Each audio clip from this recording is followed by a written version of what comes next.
Hello everybody, welcome to another day of Albion Online. Now I do apologize for not streaming as much as I wanted to yesterday. My internet service provider let me know that I had reached my data limit for the first time in my life.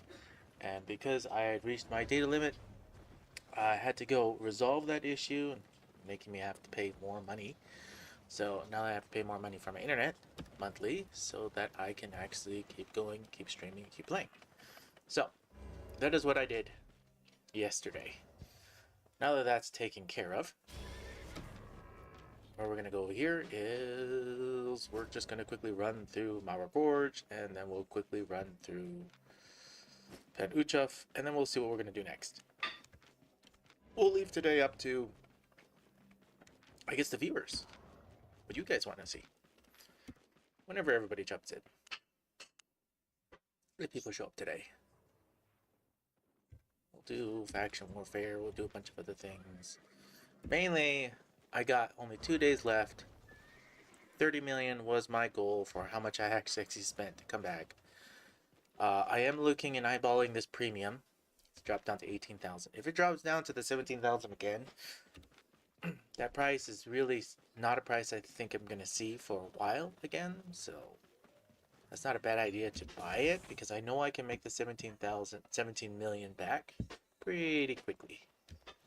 Well, not quickly. It still takes a month, right, to do all that.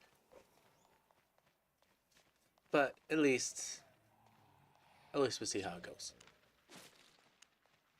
Get this out.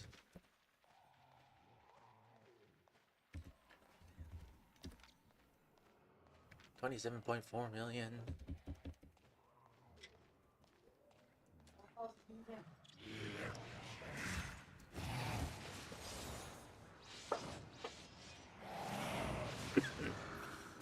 Oh, there's a boss in the back. I don't know if I like it. The other guy was running. We'll check to see if there's a boss there. No boss there. It's all about catching up to the other guy now. I should have just kept going. Woulda, shoulda, coulda. It's okay. Unless they're in a full running build.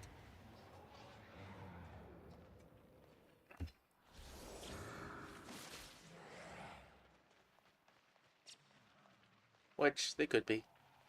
The boss gone already? No, it's still there. Can we make it?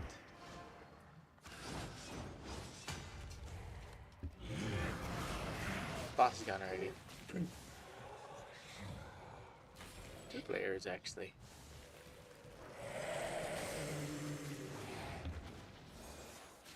Made our way back. Friday, Saturday, Sunday. I never really expect to get much. In all honesty, running and doing faction warfare or group dungeons, probably what we'll end up doing. We'll probably end up soloing some group dungeons. There's a chest right there, I see it.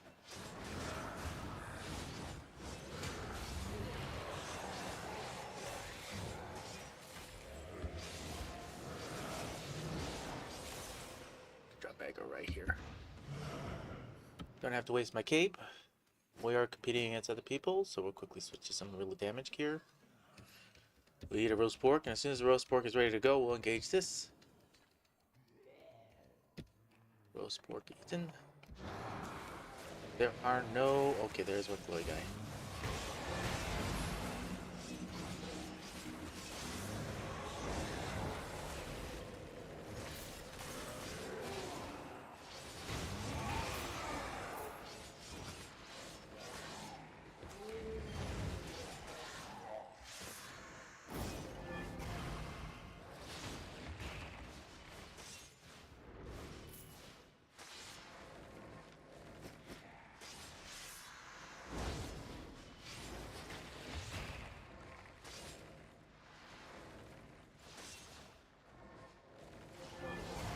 It's a purple! Ah, first of the day is a purple. 116. Not a ton, but still not bad. Didn't play that much yesterday, so it's been the 24-hour period. Maybe we'll get lucky.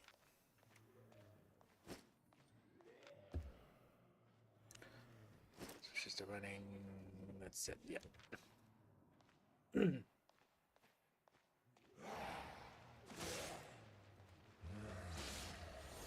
Sprint.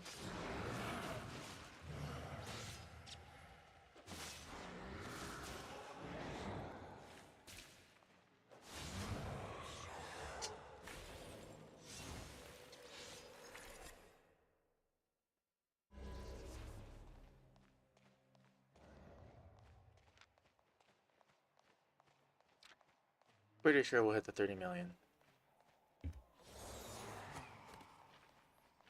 Oh. Hi.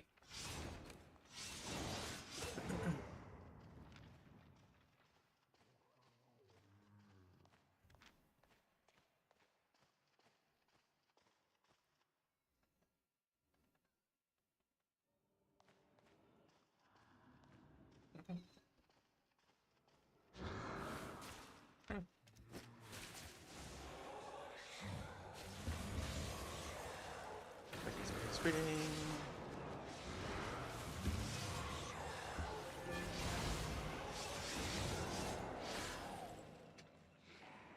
No boss is back here. Oh, this boss just common chest. It was a green.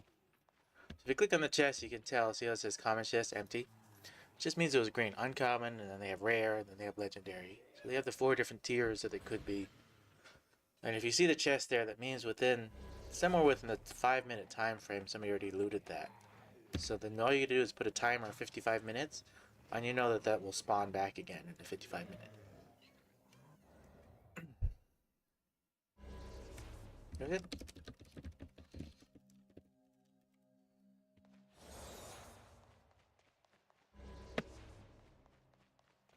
sure my kid shows a little bit down. A little loud.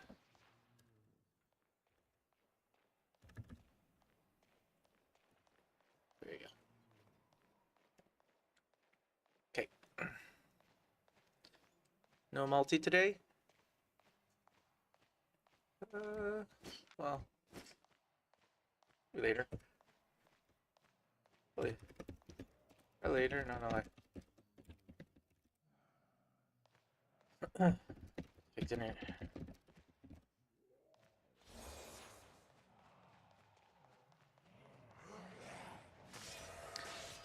So MC's over there asking me why I'm not doing my multi-stream. I had to fix my internet. So I spent time fixing my internet the other day. Because if you get regular internet, like I had, because I never needed more than 1.2 terabytes worth of data usage per month. Now that I'm creating content and streaming, I reached that limit for the first time in my life. And so I figured, okay, well, might as well have to fix that. So I'm paying more for internet per month. Many people there?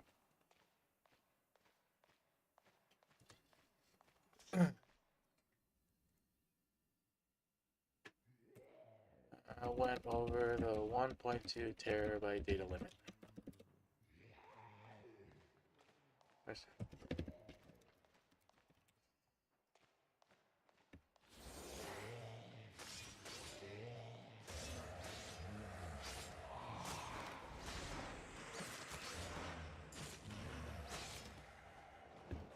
Yeah, I never needed more than 1.2 terabytes of data.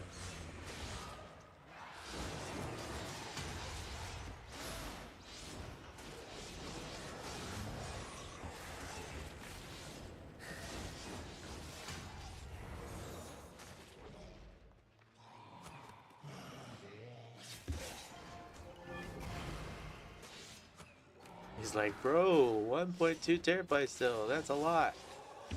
That's what I said. Yes, it's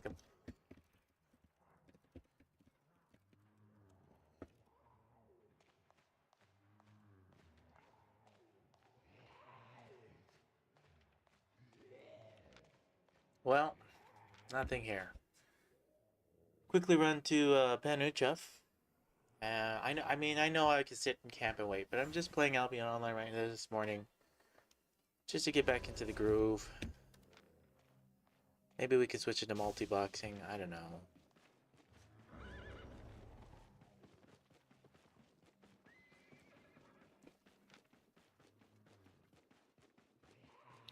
No, thank you.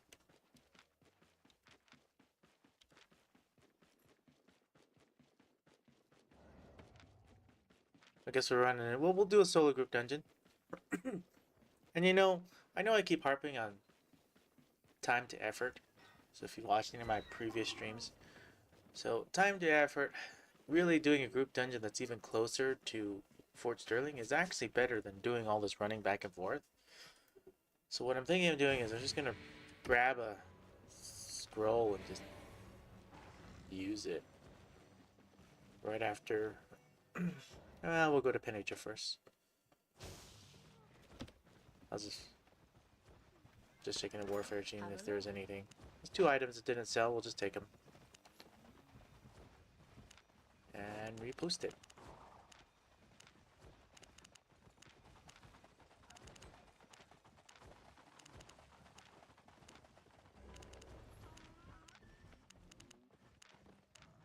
Hey, good morning, MC, or afternoon, or evening, or whatever time zone you're in. Hello and welcome.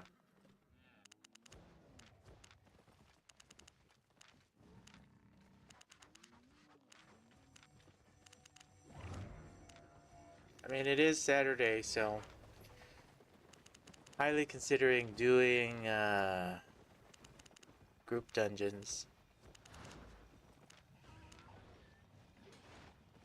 So, my left ear still is itchy every now and then.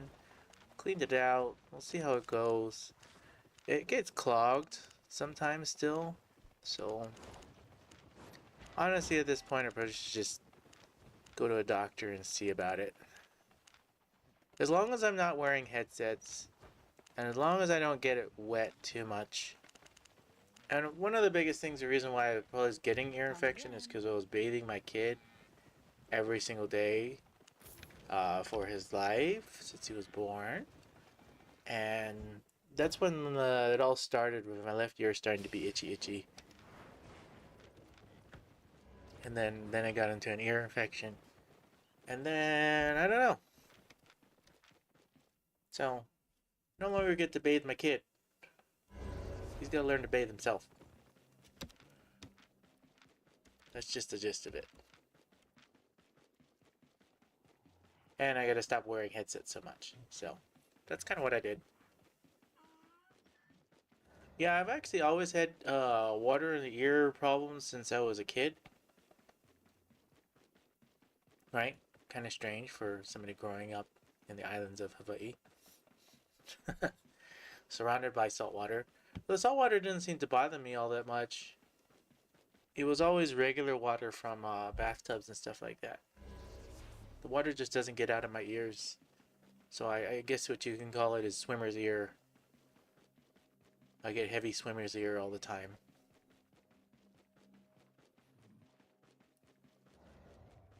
And that's always caused me problems as well as far as like traveling in airplanes. So, like there's always a percentage of people where you get on an airplane and you feel super vertigo, super sick, like the world's spinning, everything's like, ugh. And if you ever know what I'm talking about as far as vertigo, where the world's actually spinning, you'll know how it feels. It just doesn't feel. You literally get so sick that you just have to hurl. You have to throw up. And that's how sick it would get when I get on airplanes. And now I know it all stems from my ears. Everything stems from my ears. My ears do not empty out water, and so if water gets in, it easily gets infected. And if it gets infected, it causes the little balancing mechanism in your ear to spin, making you feel like the whole entire world is literally spinning. And we're to a point where you're getting sick. And that's happened to me to a lot, and I never really knew what it was when I was a kid, and I just dealt with it. And now that I'm older, I'm like, okay, everything stems from my ears. If I don't take care of my ears, I'll get vertigo, and then I get sick. Like seasickness, exactly. And so I'm one of those few people where if I go on a boat for a long period of time, or I get on a plane, so like flying from the mainland, flying to Hawaii, or flying from Hawaii back, it's around a 5 to 6 hour flight, depending which way direction you're going, right? Going against the air or going with the air. And those 5 or 6 hours are excruciatingly painful for me. Constant vertigo, constant sick. I'm not actually, sick, and people look at me, oh, he must be very sick. It's because my ears don't balance and they can't depressurize the airplane. And I've come to points with that, with fully understanding that no matter what I try to do, I've tried everything, motion sickness stuff, always do pills, and whatever it takes to try to get on the plane and be safe. not get sick. But to no fail, get on a plane, get sick. And I'm from sea level, right below sea level, Hawaii. And when you get in, you go up to 10,000, 30,000 feet. Man, it really, really hits.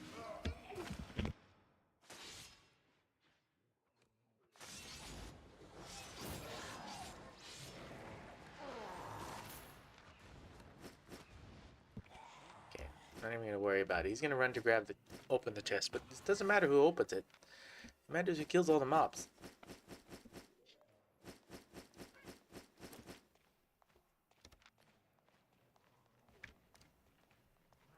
But yeah, MC, just like seasickness.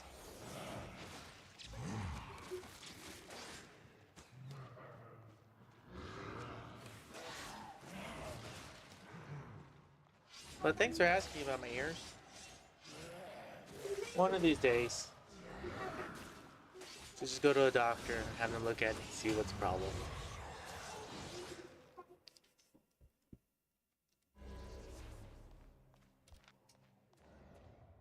Oops, wrong button. Oh, there's a boss in the middle.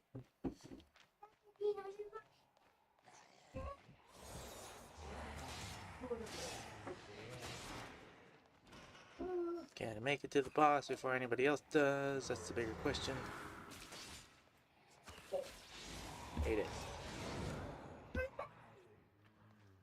Stand here-ish.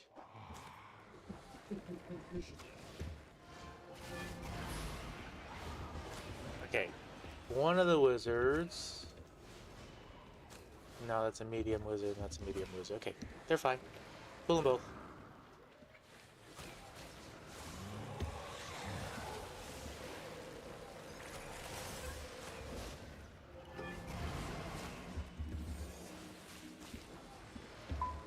Maybe I shouldn't have pulled them both. It'd be kind of bad. I don't make it. I don't have my R key right this second. I just want the boss to go down, which I did. Okay, as long as I got the boss. Let's switch this to this gear. Get some more damage. Oh, you got the boss. Like in a long time. Yeah, I haven't gotten a boss in here in a long time, so it's nice to finally get one.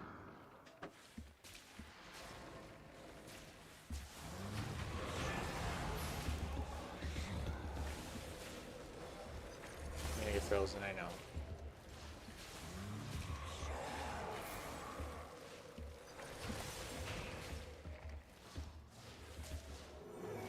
It's just a green. Flip this to this, flip this to this. 30,000 green, that's not bad. More seconds for this to go, just run right through them.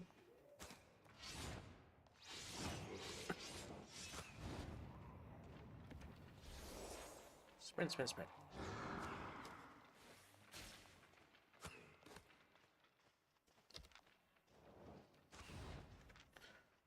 Yeah, for those that are just joining, I had to fix my internet. Because my internet, I had finally gone over the 1.2 terabyte limit. Which I've never done in my life before. Yesterday I got all sorts of warnings from my internet service provider saying, "You're reached your 1.2 terabyte limit." I'm like, well, that's not good. I better stop streaming for the rest of the month. Or thought about it. I was like, okay, fine. We'll just pay the extra money and just go unlimited, right?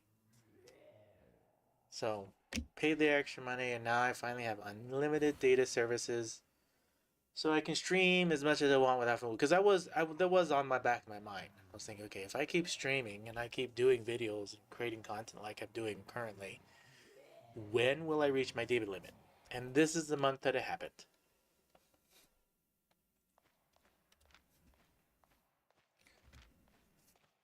But now I don't have to worry about it anymore. So I have to worry about the price I have to pay, though, for internet. That's a concern for me, especially with the way the economy is. I'm thinking, one more extra bill I have to pay for.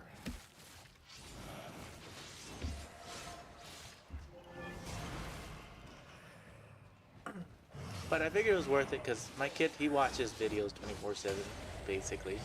Not 24/7, but when he's awake, right? So his show's going, or he has his games going, or we have something else is playing. And then he doesn't just have one machine, he has multiple machines. Kind of like me. And so when you have all these different things going, it really eats up a lot of internet. This might be more than I want. Maybe we can do it? I don't think so. I don't think so.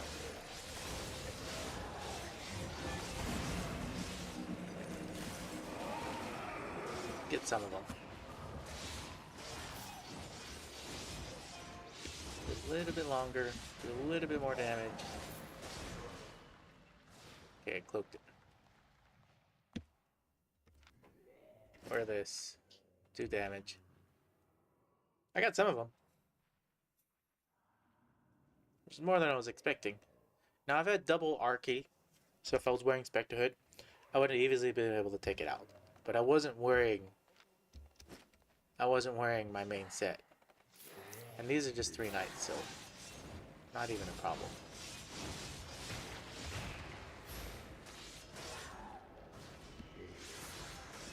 Make sure they all have thorns in them to do more damage.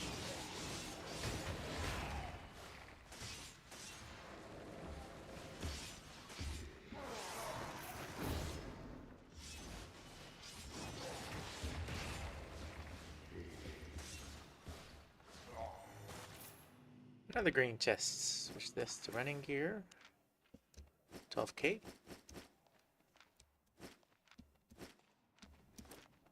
Oops. Probably shouldn't be picking up these smaller things, but it's habit.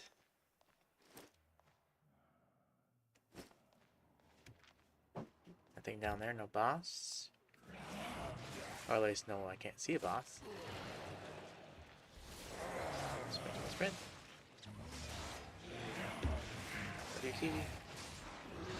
See this time right here, I'm watching that and then I hit the E key here, so I still get the bonus of healing. And then no boss there, so we go down. This is where we go to the southwest side. Now I know undead forces are rallying, so maybe hanging out in Penuchev might allow me to score something bigger, possibly. You never know. But the best time to get the chests are with the undead rallying. And morning time. Sometimes early morning is better. But as I've noticed, right after the reset, unless undead forces are rallying, you still don't always get something good. And there's a boss right there.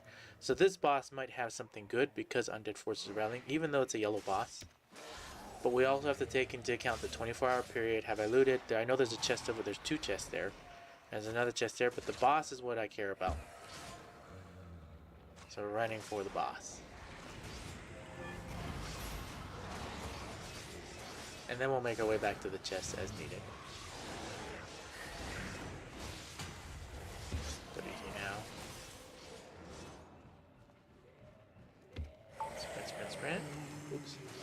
Picking outside. This. I want to see if I can make it without using my cloak right here. I can probably hit the D key right at this moment. Perfect. We can switch this. That's the gear we want to level up. Switch to damage. Quickly defeat this boss as quickly as I can. So these does show the yellow marks so people don't run to here.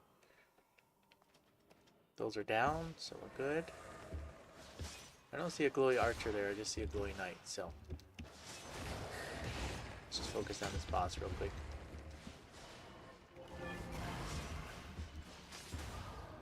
Archie, let's do damage.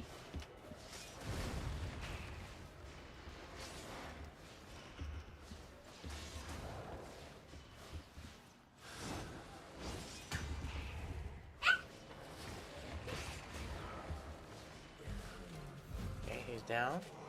Grab these guys. I'm gonna pull the archers back.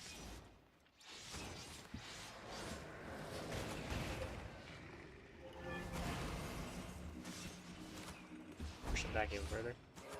We gotta group them up together again. Archie now. Archer's gone.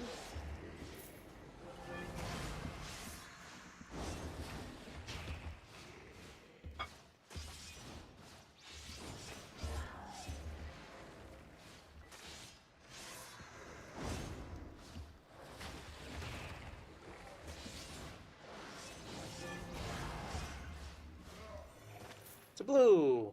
Better than a green. 35k.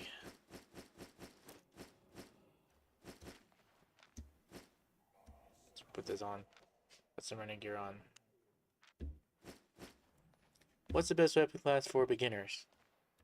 It really depends on what you want to play there, BB. The best class is depending on your game style and your gameplay and what you really... Everything, I think, just like life, setting a goal and deciding what it is you want to do in this game is what you may want to play as a beginner. So as a beginner player, obviously they give you a sword and a bow and a fire staff.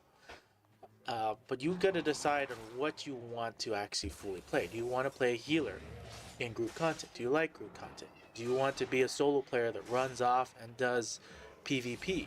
Do you want to be a ganker?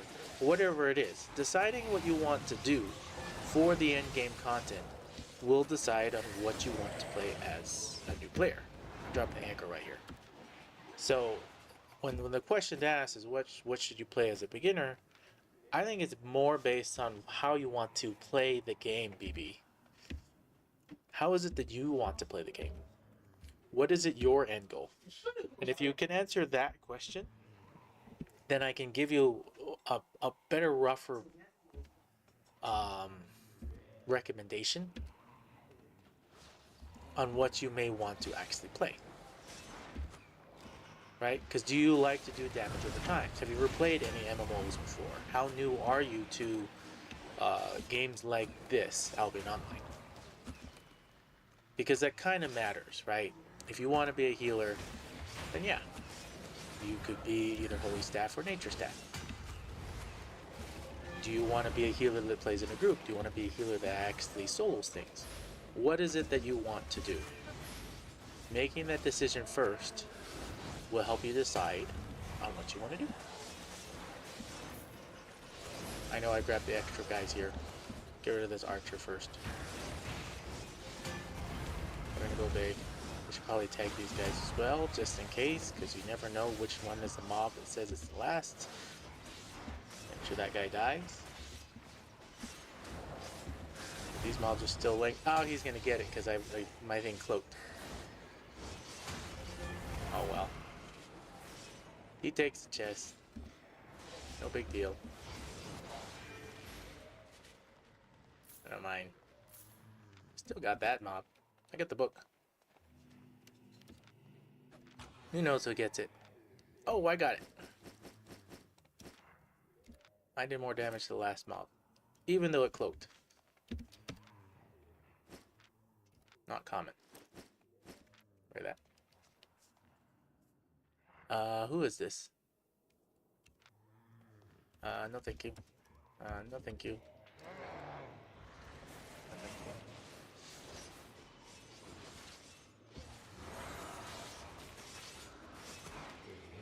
But BB, I don't know if you're still here. Best weapon class for beginners without any information. If you just want to play the game and you don't really care about anything, and you just want, are you asking me for the best solo? The best solo, or not the best solo, the most commonly used solo weapon for group content, other things, is Axe, due to its lifesteal and also because of its bleeding and damage over time effects. Damage over time effects are great when stacked with a lifesteal type of food. In this case, roast pork, or you can do roast duck, or roast chicken. That allows you to be able to lifesteal and do a lot of different things as a melee player. As a range player, one of the most commonly heavily used right now is Cursed Shadow Caller because of its damage over time. It's a one-handed weapon which you can wield with something else. So that's also heavily used as well. More commonly, I'm not saying it's the best, I'm just saying that's what's heavily used. It's kind of a meta weapon is what people call it, or at least that's how people have referenced it to me. And BB, if you're still here, maybe you're not, but yeah, you can see right here, this person, he's using a Shadow Caller. he's trying to out-damage me. So we're going to do the D key, we're going to do the R key, we're going to do more damage. Because I refuse to try to be out-damaged when I've already started this fight. And maybe he will. Because the Shadow Caller can do a lot of damage over time to a lot of different units. Make sure to hit it with that. He's going to try to open it. I'm going to let him open it. But I still got it, as you can see.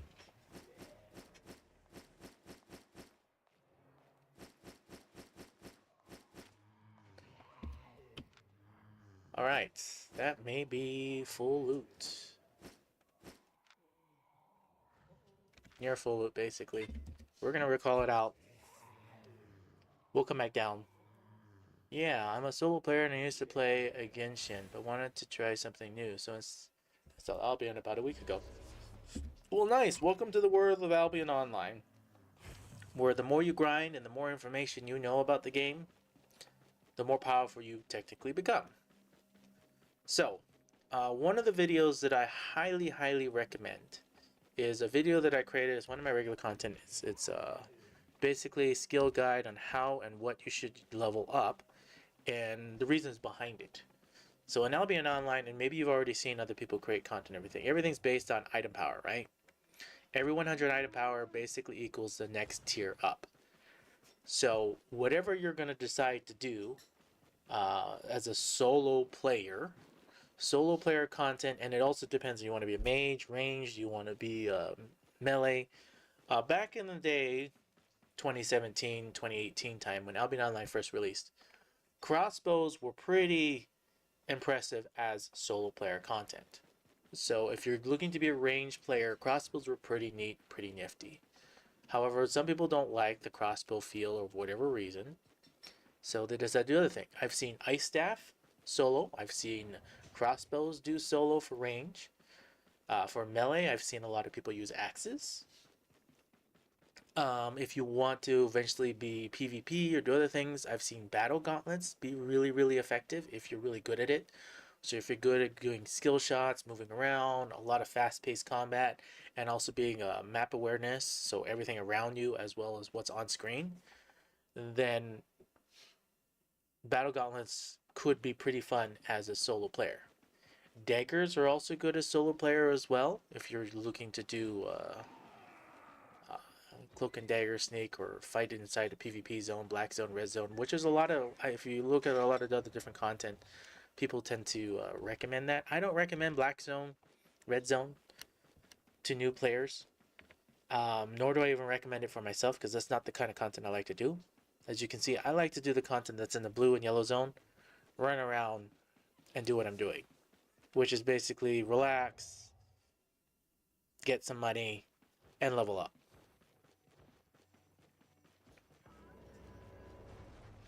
They are on... Oh. It's a friend from Hawaii. Oh, but the real Neil is in there. I don't know. Different people.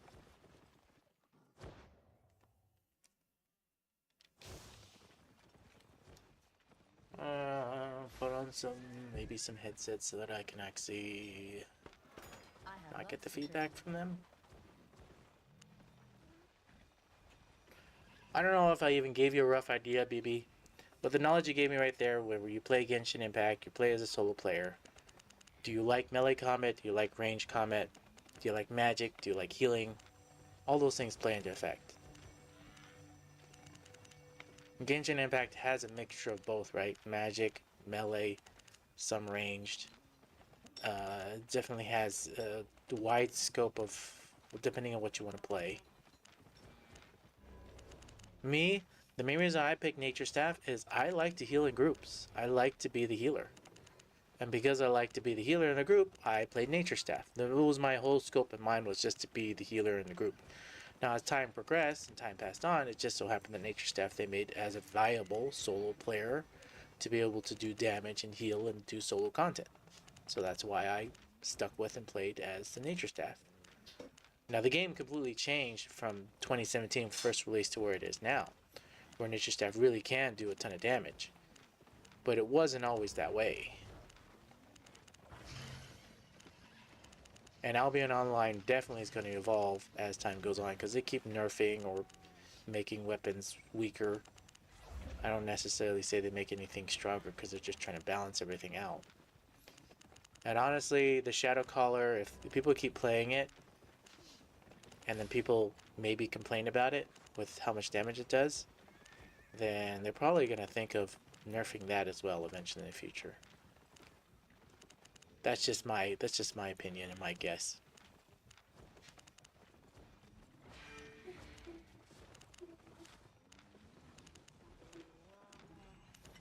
But what they really should do is just make everything else stronger to equal the same amount instead of nerfing things or making things weaker. That's what they should do.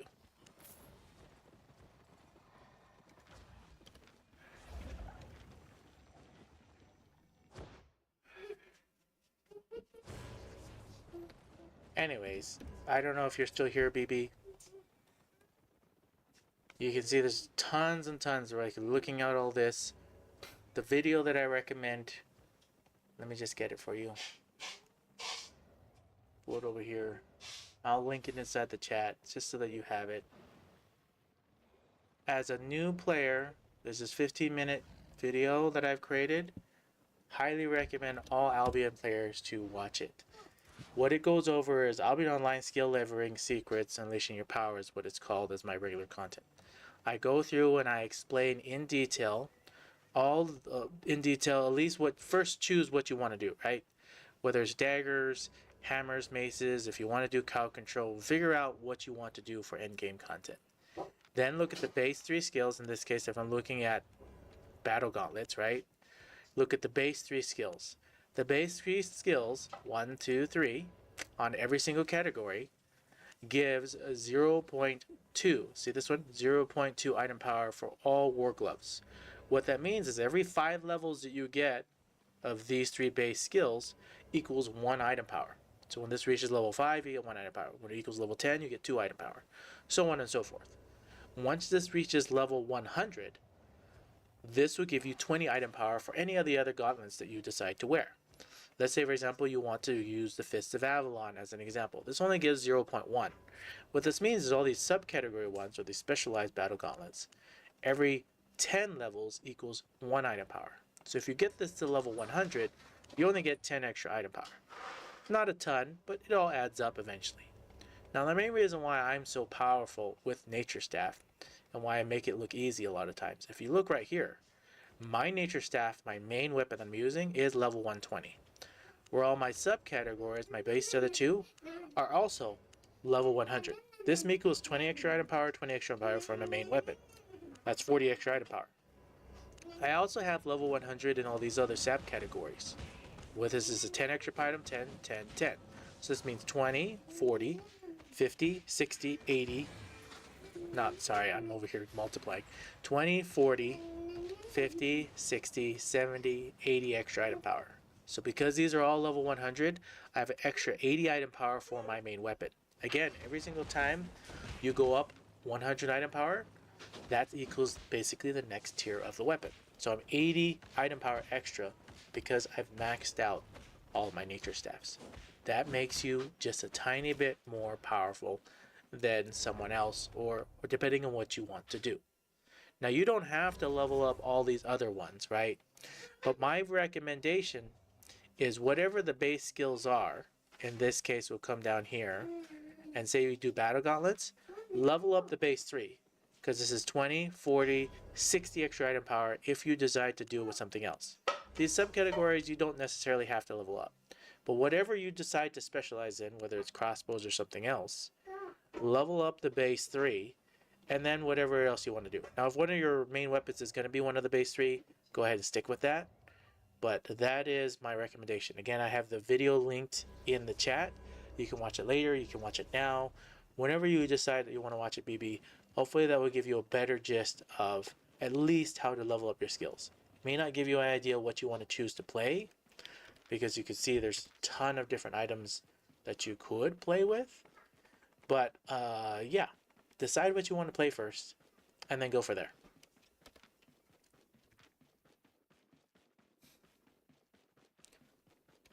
Brother said he cleared the top. So right here, you can see the Lao.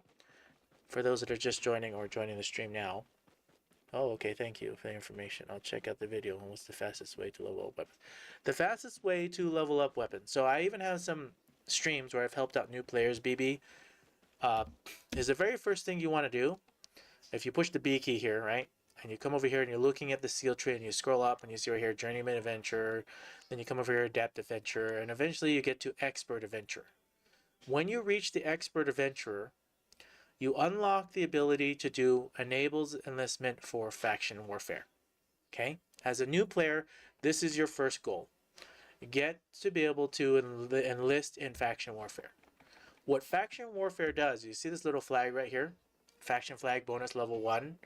You receive 5% more fame, silver, and loot for participating in your faction warfare. Live streaming. Explaining skills. So right here, you see this 5% more fame, silver, loot, and from participating in faction warfare.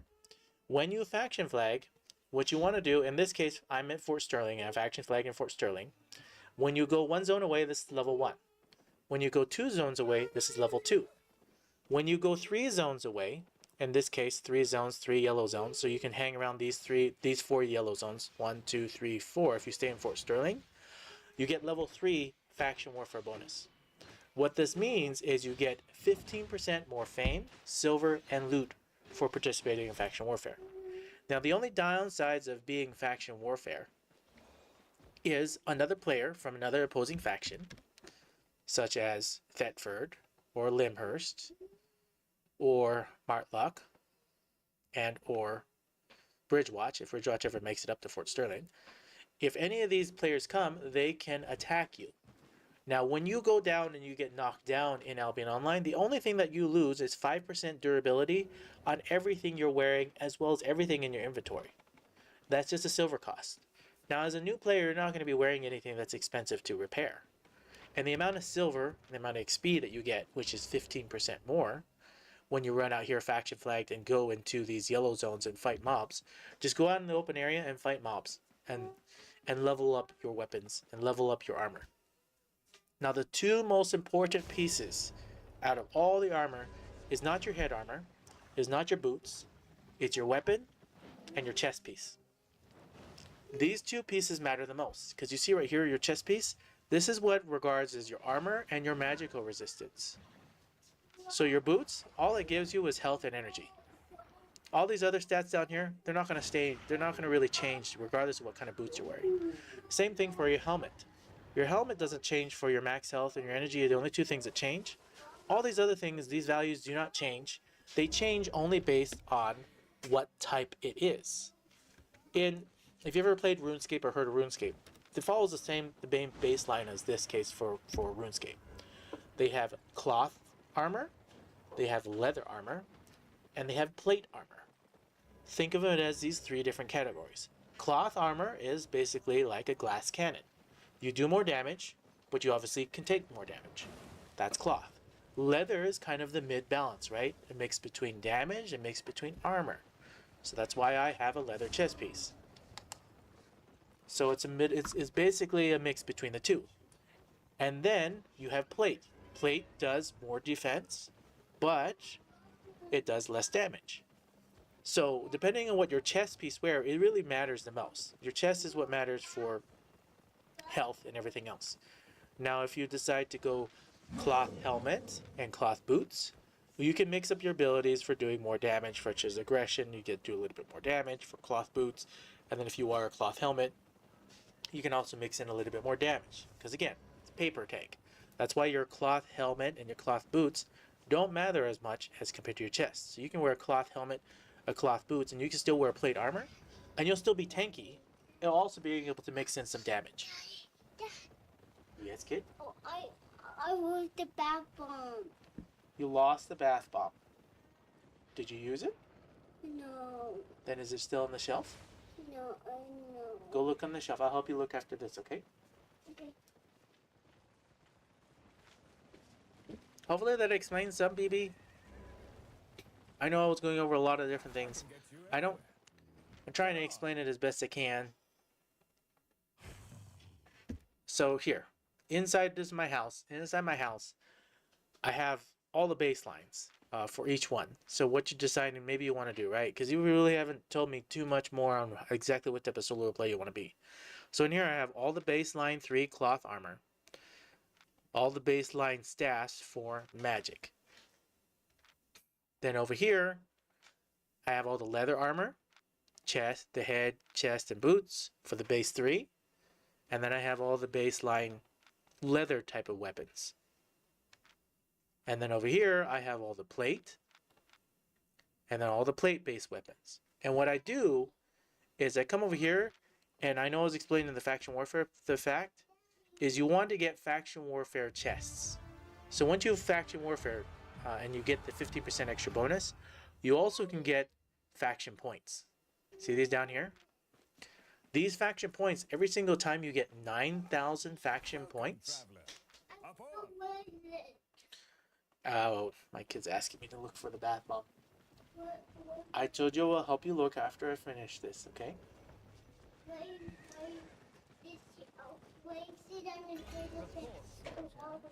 He's still looking for it. It's basically a little soap set thing you put in the bath and it makes bubbles. Okay, so in Fort Sterling, there's this officer right here. This officer right here, he'll have faction flagging and you can flag. Obviously, you still have to do this part, right? Come over here and get to Expert Adventurer, and then you can faction flag. When you faction flag, then you start accommodating and getting faction points. Every 9,000 points, you can come over here and you can buy a faction chest. I'm going to go ahead and buy 4 of these chests. Now, what these chests provide you, as a brand new player there, BB, is you use these chests, I'm going to use all of them, and you get these things that are books. Now, all these rewards that come out of these chests, what matters and how you actually get more is based on your ranking. So when you first faction flag, you're going to be right down here in Mercenary. You see this tiny little flag. And as you level up and you get more and more points and you contribute more to faction warfare, eventually you get bigger. And as you get stronger and higher rank, the rewards are also a little bit better as well. So that's why I get these big, huge books. These books, what you can do is you take these books, and you remember how I have in a chest, you can go to the bank, however it is that you want, and you can go level up. Now that video that I linked inside the chat also goes over this in more detail, and I explain it to other people. It was literally a clip from another live stream, kind of like what I'm doing here. So let's say, for example, you wanted to level up Ice Staff, right? Or something like that. In my case, I'm not going to do that, but I'm going to level up Battle Gauntlets, right? Say, for example, I want to level up Adapt Spiked Gauntlets. So I wear these and I put this in my inventory. Now, let's say, for example, I want to level up something else, which I do. So I'm going to wear different gear specifically for us. I'm going to wear this, this, and this. What this will allow... Wait, did I not wear that? Okay, so now that I'm wearing these items right here, you come over here and you read one book. Or as many books as you want. Now you see right here, when I read this one book, all of a sudden, things start leveling up. Whatever you're wearing when you read one of these skill books, it starts leveling up what you want. Now your main category, whatever it is you decide, maybe you decide to do Axe BB, right? And I'm also showing another player this as well whenever I can find axes. I can't even find axes. Say, for example, you do axes. Again, you want to level up your base 3, and then whatever axe you want to do. So I've seen people use bear paws. And so if you want to use bear paws, you don't have to necessarily use your books for your main weapon. You use it for your base 3. Because remember, every 5 levels equals 1 item power, which makes you stronger in the long run. And to do the first 50 levels, get on up to level 50. Level 50 in one of the base 3, that's 10 extra item power. 10 extra item power is actually very big. It's a substantial amount. So if you get this to level 50, this to level 50, this to level 50, that's 10, 20, 30 extra item power. For whatever you're using, in case you're using bear paws, that's 30 extra item power. For just leveling up the base 3 to level 50. As an example, you can see right here, I'm eventually wanting to use these. And you can see right here, I got this to level 53. This one right here, Battle Bracers, level 49. If I want to level this up to the next level, I would come over here. I would wear the Battle Bracers, right? And I come over here and I read another book. And that would take it up to level 50. Once it's level 50, then I can switch to something else. So these books are very important as a new player, and a lot of people don't think about it and it's like, oh, okay, faction warfare, not a big deal, whatnot. But faction warfare as new players really is a substantial way to level up pretty quickly, in my own personal opinion. Anyways, I'm going to put those back. I'm going to save my books for later. And I'll go over here and I'll rewear wherever I can find my gear. We wear this gear. And you can see right here, the main reason I have all these in this chest here is specifically to level up and specialize. Because you see right here, I have the base 3 leather armor at level 100. Kobe S.J. Visenberg, welcome. Hello. Then I have my Helium jacket here at level 106. Now, I really actually need to level this up. So the next start of this BB, if you're still here, is you see this button right here? You start accommodating combat fame credits. Combat fame credits is different than the regular fame and EXP that you get. Once you get one of your categories to level 100, because you can see all these base 2 ones right here, and this third one right here, my torch, my offhand, is level 100. So it's accommodating to my battle points. My battle points here, I can spend. In this case, let's say, for example, I wanted to take my Helium jacket up a level, which I do. Now, this is going to cost me 181,000 silver, as well as 582 combat fame. This is beneficial when you want to go to a level above 100. But let's say, for example, you wanted to come over here and say you wanted to level up Hammer. Hammer, you wanted to take it up to level 50 or so. You can change this to level 50, or just like this. This will cost me 3 million combat fame. But remember, this gives me 9.8 bonus item power to all hammers. It's because level 1's already there. So if you go to level 51, you see 10 bonus item power for all other hammerers. This is huge. This is big. 10 extra item power is 1/10 of a tier. Tier 8. Oh, nice. Congratulations, Kobe S.J. Visenberg, for getting a tier 8.3 nature staff. A lot of people watch my streams and they want to copy and do the nature staff build that I'm doing. Just be reminded that what you see in my streams, A, I'm an 8.4 nature staff. B, I have also maxed out all the nature staffs at level 100. This is 80 extra item power. So what you're seeing on my screen on my live stream is not only do I have the 8.4, I also have all the other staffs leveled to 100. The other part as well is quality. Quality is also a whole nother tier as well once you go to Masterpiece. An excellent is literally about 20, I believe it's 20 extra item power less than a Masterpiece. And they go up from there. So if you've seen a lot of different equipment right here, you have outstanding, you have good quality, you have normal, good, outstanding, and each time it goes up, it's basically another 20 extra item power for the quality. So quality also is a whole nother set of tiers. Basically, normal is no tier, good is tier 1, is 4.1, and then outstanding is like 4.2, excellent is 4.3, and masterpiece is 4.4. If you're doing the 0.4 section of it. So the quality as well as the tier also matter as well. I know I'm going over a lot of things. Albion Online has a lot of complexity to it, but again, the more you know, the more powerful you can become. Hold tight. Hopefully that answered some of your questions, BB. I know I cover a lot more of it in that video. I'm not trying to go into it too in depth, but I was trying to explain it so that at least you have a sense of the direction you want to go. And when people ask me to recommend what's the best thing for new players, it really matters on your gameplay, your game style, and how you want to enjoy the game. You don't have to listen to all the other noise. You don't have to listen to other people, how they play the game, how they enjoy the game. Because, yeah, I play the game the way I like. And a lot of people don't use the nature staff the same way I do. When I say a lot of people, there are definitely people that do nature staff exactly like I do. But the bulk of players, because if you look around and you just look to see what people are wearing, he's got double pair dagger pair. You look at somebody else. This person right here doesn't even have a weapon on them. But this person right here, they also have a blight staff. In fact, what you'll see most of the time is most people don't even recommend the one-handed nature staff. Did you want my backbone away? I did not throw your bath bomb away. You really want me to go look? Here, give me 1 minute. I'm going to go look for my kid's bath bomb. Maybe I can find it real quick.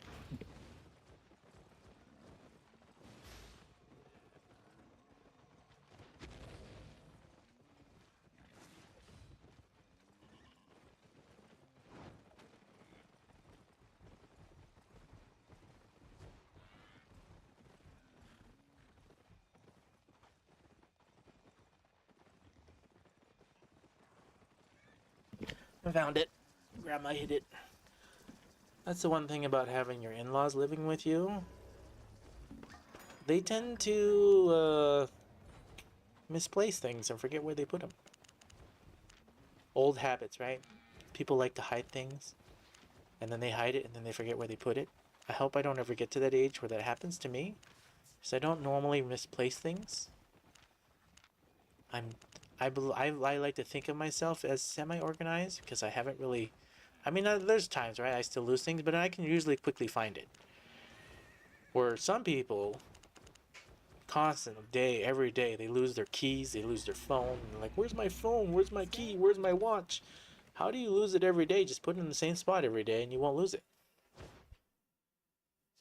BB, you are so welcome. If you have more questions, feel free to ask them. I'm happy to answer them. Because this is educational, not just for you, but for anybody else watching the stream. Now, I can educate in things that I'm definitely competent in, and I believe. But if it comes to like black zone, red zone stuff, I'm not competent in that. That's something I would suggest asking like Delau or my other brother who does that type of content all the time. And what do you feel about PvP aspects of the game? What's the best weapon for PvP? BB, every single weapon in Albion Online... Go ask Mommy if you can drink from that, okay? Every single weapon in the game technically has a counter for another weapon. Kobe's Javens, but I still need to spec a lot, I know, but went to have some fun and stole a chest from someone, got knocked down. Well, I'm sure that was fun, Kobe's J. Visenberg. But as far as PvP, BB, it really depends on what you want to do, right? Because every single position has a different role. Are you planning to do solo PvP or are you planning to do group PvP? That matters a ton. Someone already... Oh, that boss is still there, okay. So if you decide to do group PvP, what position do you want to play? Do you want to play a healer? Do you want to play a damage dealer? Do you want to play the tank? Do you want to play basically like if you play Dota or anything like that, a mid-ranged or mid-combat? What is the role that you want to play as PvP? And then it's not necessarily of what's the best for PvP, is what role do you play, and as a group, are you playing your role correctly? Have you trained enough? Have you been skilled enough to be able to play the role to do what you want to do? Yes? Go ask Grandma to fill it up. Make sure you wash it. Tell her to wash it and then fill it up. He wants to fill up a thermos and drink from it. So yeah, group PvP was that. Now I know you said you did solo content, so now that I gave the spiel about group content, if you're going to be solo, what type of solo PvP ganker and or player are you planning to be? Are you planning to be a solo PvP player that can tank a lot of damage and do a lot of damage and be able to survive for a long time? Are you planning to be a solo player that can do sneaky like a thief, cloak and dagger, come up from somebody and gank them while they're in the middle of trying to harvest or trying to fight things? Are you a PvP solo player that wants to go in up in your face and do a lot of skill shots and be able to run around and like battle bracers? Can you maybe give me a combo on your healing when health low? Sure, I can totally explain that, Kobius J. Visberg. Back to BB's question, though. I'll explain it once I get into combat there, Kobius J. Visberg. But hopefully, I know I'm giving you a lot of thought process, BB, because the question you're asking isn't easily answered. Some people will recommend do this, some people recommend do that. There is no global statement for saying what is the best for PvP. The best for solo PvP is based on your game style, based on how you want to play. For an axe player, I've seen a lot of axe solo PvP players. They'll use the axe, they'll use a facebreaker shield, they'll use those single-handed battle axe, and it has a lot of damage over time, it has a lot of bleeds, and it has a lot of sustain. That's as a melee player, right? Just because I've seen it doesn't mean it's the best. It is effective because axe goes hand in hand with being able to do solo content and running and doing what I'm doing right here. You can do it with battle axe single-handed with facebreaker. And that's up in your face tanking. Now obviously other pieces as well can make it so that you can, cloak and dagger, do other type of things. It really depends on how you want to mix it in. So if you want to be melee, axe may be a viable constant use. People use that. I've looked at it, I've seen it, I was interested. I didn't like how the axe felt in full when I used the abilities. So again, you have to choose what you really want to play. Frost Staff seems to be pretty interesting, neat as well too. Not necessarily the best, but something that you could try out. But what is used most commonly that I see all the time running around these dungeons is Curse Staff, Shadow Collar. If you want to be a pure damage dealer that does damage over time, Curse Staff, Shadow Collar seems to be used a lot. I'm not going to say it's the best. I'm not going to say that it's the number one that everyone should use, but it is good for damage over time. Now, the things that you sacrifice as a Shadow Collar compared to what I'm using here, Nature Staff, I can still heal. I can switch to heal. I'm not just only damage. I can also be the tank as Nature Staff. So I've tanked 4 groups in group dungeons. So the main reason why I even do the Nature Staff is I can play multiple roles. It's not the best at doing damage for PvP. But if a creature's standing still like that, and you can put thorns on them, you can out-damage Shadow Callers, which I've done many times.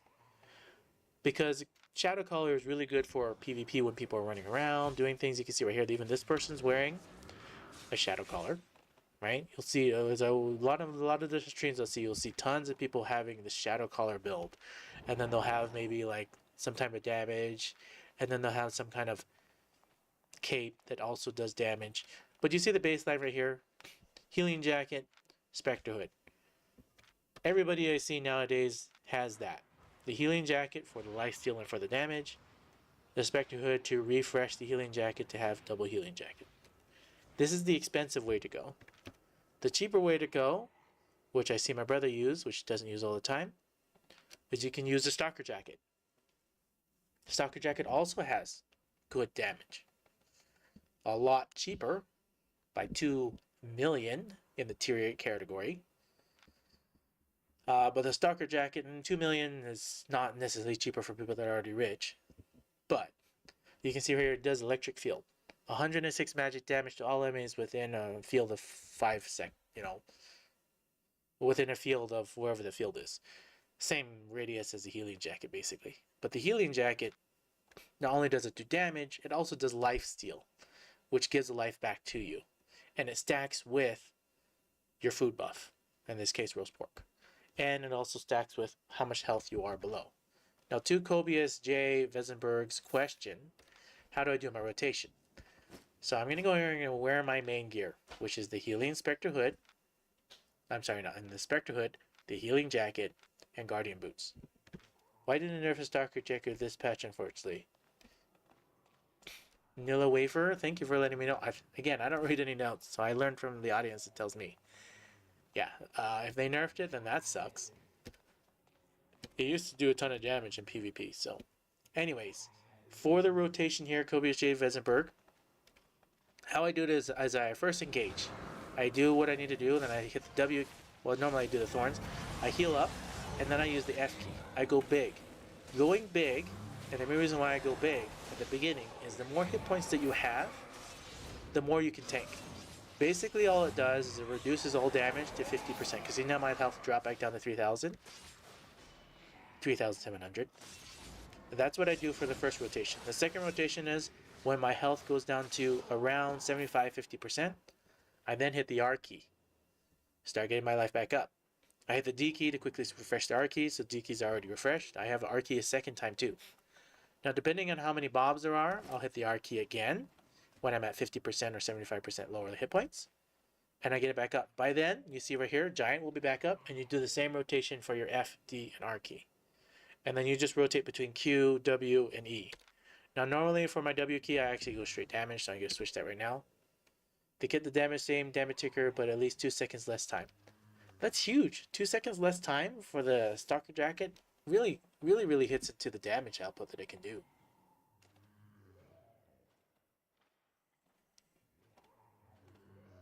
Alright, let's see if we can pull a decent amount more mobs so I can show you this rotation a little bit better there, Kobius J.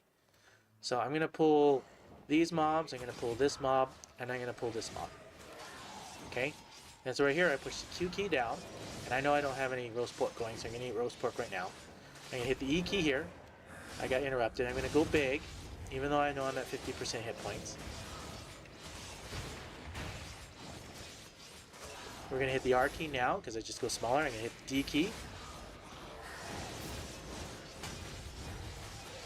We're going to hit all these guys right like this. We're going to hit the E key, heal up, hit the R key again, and now we're just doing damage and taking him out. This is my rotation that I do.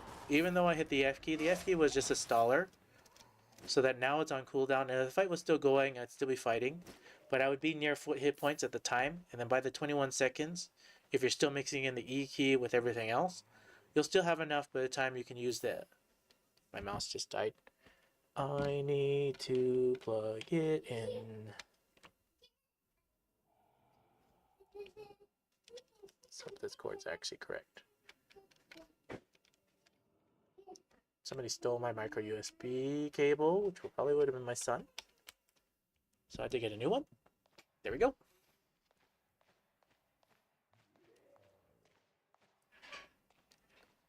I used to always play with a wired mouse, but then as I got older, I got the wireless mouse combo, and I was like, oh, I should just stay with wireless. And then I used to use batteries, and I used to eat tons of batteries, and now I got a rechargeable mouse. But this mouse that I have, because I play so much, and I use a scroll wheel, the scroll wheel is all messed up. So like I have to buy like a new mouse every 1 or 2 years just because I use my mice so quickly. I don't know if any of you else run into that same problem, but I do. I go through mice really quickly because if you've noticed how much I stream, even though I stream, that's not even how much I even play. And when I was younger, I used to play even so much more. So many games. So many things I want to try.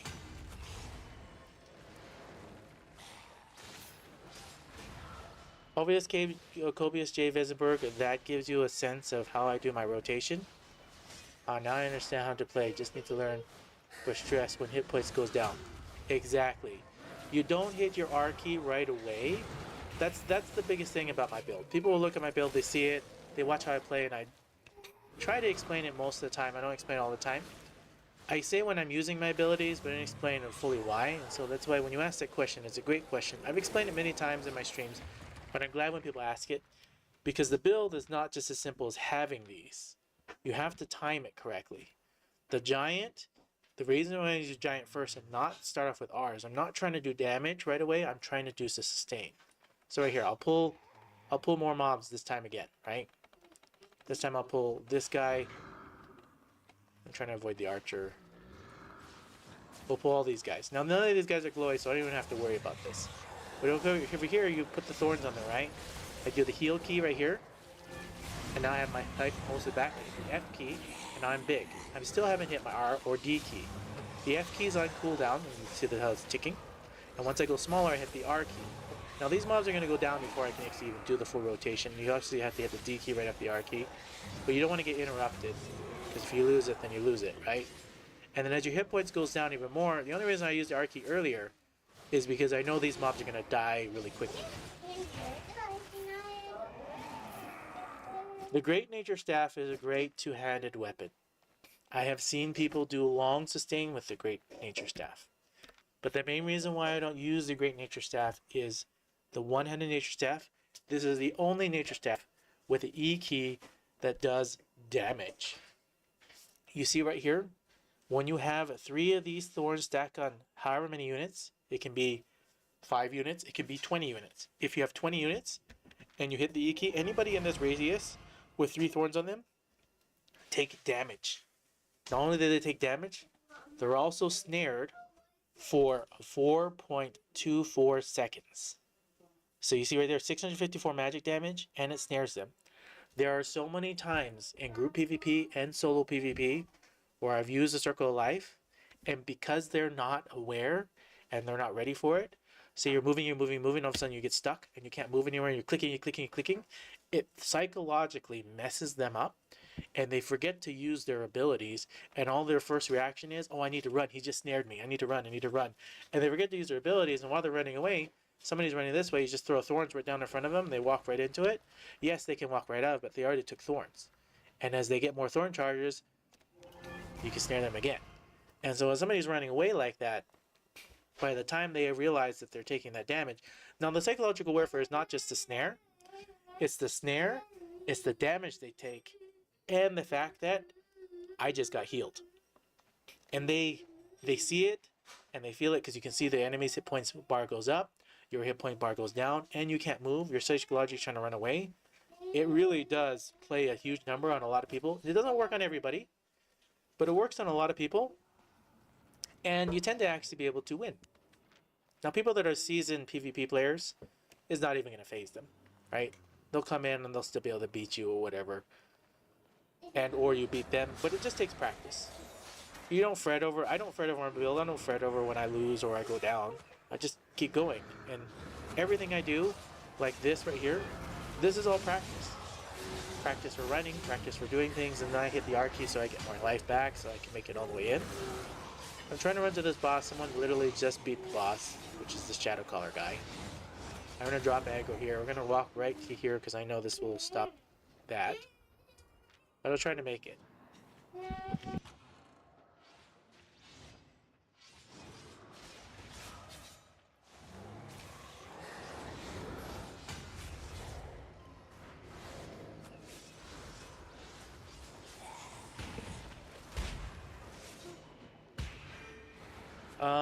Any other questions? Your thoughts about the Great Nature Staff? I have seen people in the Great Nature Staff take on large groups of people and tank for a ridiculous amount of time. Have I practiced with the Great Nature Staff a lot? No. I think I actually even have one. As a tier 8.3. Let me go look. Your question raises my concerns about if I even have a Great Nature Staff. And also I need some water, so I'm going to grab some water here, drink some.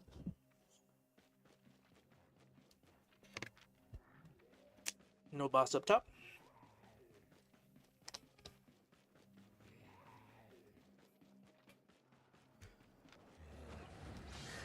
My thoughts on the Great Nature Staff is it's a better sustained weapon than the 100 Nature Staff. I just run around with the 100 Nature Staff because of practice, because it also does damage. But the Great Nature Staff has a much better sustain for larger groups. And then a lot of people will say the Blight Staff for the movement on the E key. But yeah, every single staff or any single weapon has a viable way to play it because it can counter another weapon. They really have made a lot of different weapons to be able to counter each other. Good, took a lot of people in faction hitting. Okay. He probably also had the Hunter Hood. Because I've seen the same build too. So if you have the Hunter Hood right here, so this Retaliate, Conjure a Magical Barrier, increases your damage resistance by 54 for 3 seconds, and it reflects damage back. So this is how they were literally being a tank. So they get Hunter's Hood with the Great Nature Staff. I know, I'm just over here. I'm gonna go look for it. I'm gonna go look for it. I came here to sell this stuff off. Honest prices. We're just gonna do a quick sell because none of this is anything important. Come again. I'm gonna go see if I even have a Great Nature Staff. Yeah, Great Nature Staff. Great Nature Staff with the Hunter Hood. Super tanky. Ridiculously tanky, honestly.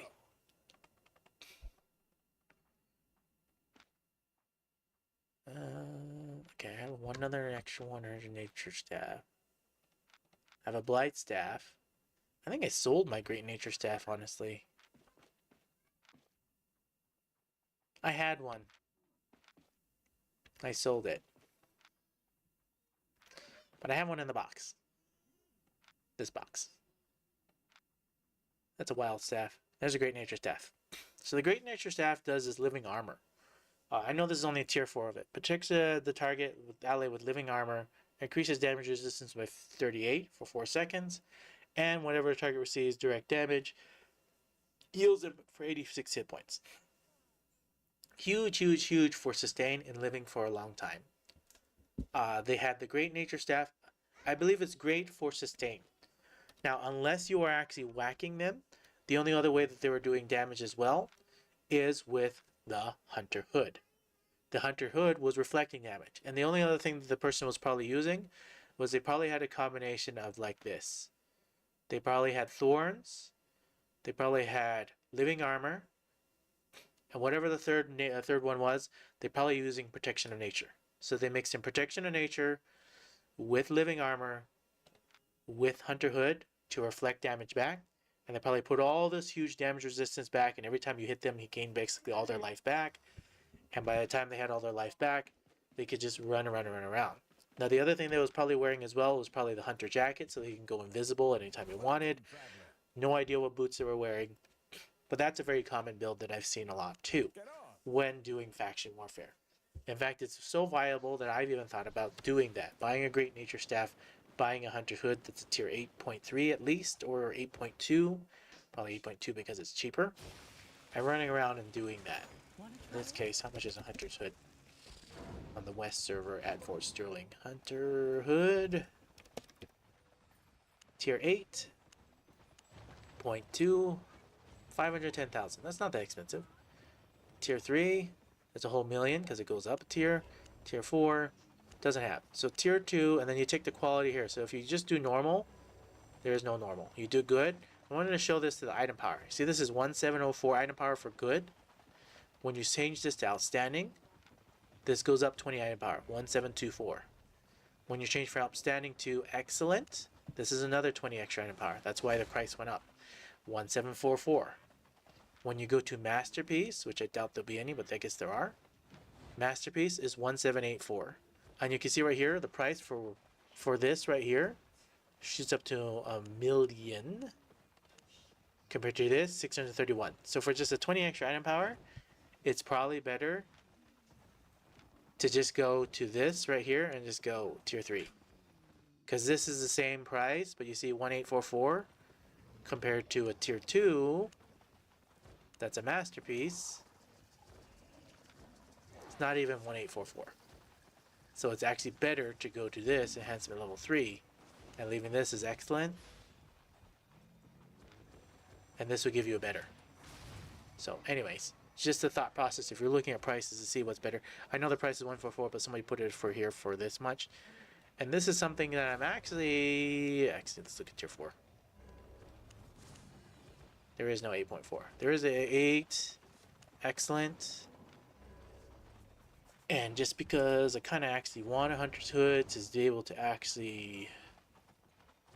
How long does this last? Just for 3 seconds?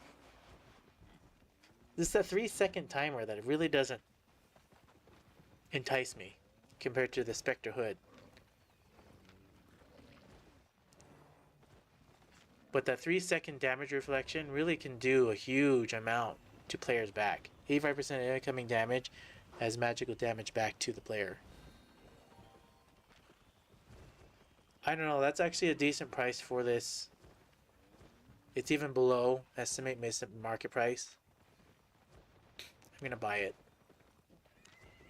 See you later. There, now I got one. Okay, so then we were gonna do the Elder Master. What was it called? Greater. Can't even think. Greater Nature Staff. That's 5 million.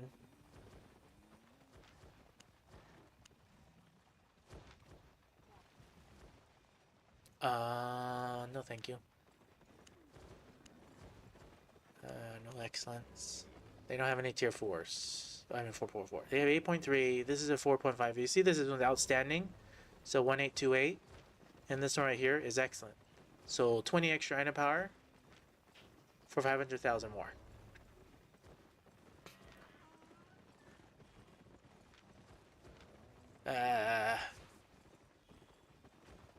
This is only 4 seconds, but the 4 seconds, if you have a ton of guys pounding on you, really can make a big, big, huge difference.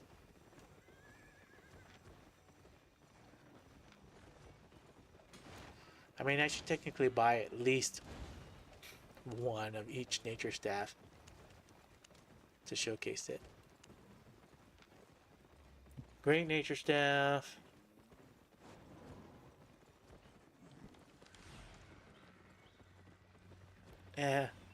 Its cooldown is 13 seconds. That's what's good about it. Just like this one, the cooldown on this, if I were to do this one, this is 40-second cooldown.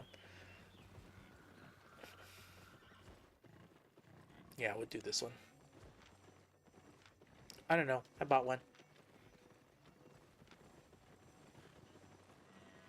I'm not going to buy a great nature staff right this second. I'm still trying to make my goals so that in case I have to renew for more premium. We can buy maybe on the next round that I buy another 30 days of premium with silver. But I got a hunter suit finally. Where you headed? We will put this in. I mean, technically I should save up for 8.4 because if they ever receive it, release it as artifact. We'll stick this in here with my mix of PvP type of stuff. So I have a whole bunch. This was a cloth helmet that I was going to do damage with. This is what I use for PvP healing, which is a druidic as a team play to be able to give everyone else mana to help with the damage to keep the team up. I have the druidic staff as needed to heal out. And then I also have a blight staff as well, because the blight staff is really excellent. So, really depends on how you want to play. I can get you anywhere. Hold tight. I think this is probably a good place to wrap it up. I know I did a lot of talking. I know there's a lot of people came in and watching everything, so thank you so much.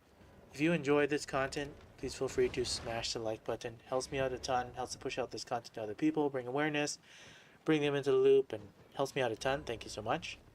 If you would like, please feel free to leave me a comment down below.